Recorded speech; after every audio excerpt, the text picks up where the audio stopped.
Okay, good guys, no? So, mayroon tayong maingay dito guys na washing machine ang gagawin, no? Ayan, no? Pakinggan nyo guys.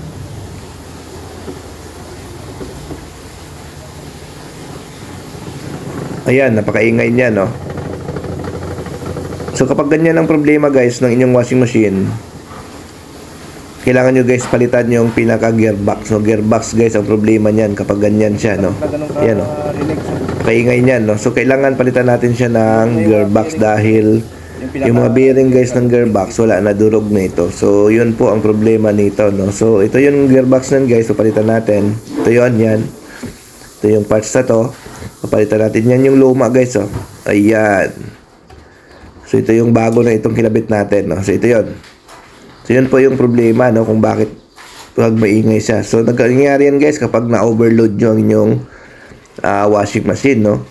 Kapag na-overload nyo yan, ayan, kinabit na natin, magaganyan siya, no? So, kaya iwasan nyo guys na ma-overload ang inyong washing machine. So, ayan guys, oh.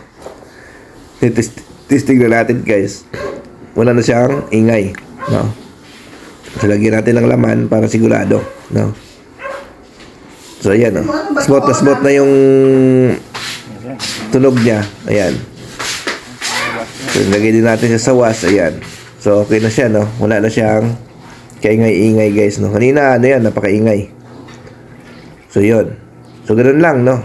Yun lang naging problema niya, yung pinaka-gearbox niya. So, ayan, testing natin, may laman. Ayan, smooth na yung ikot niya. Wala na siyang ingay. Okay, no? So, mga gusto magpa-service, message lang kayo sa ating Facebook page sa Northshire Repair Shop. Okay, bye-bye. Yan siya, smooth na yung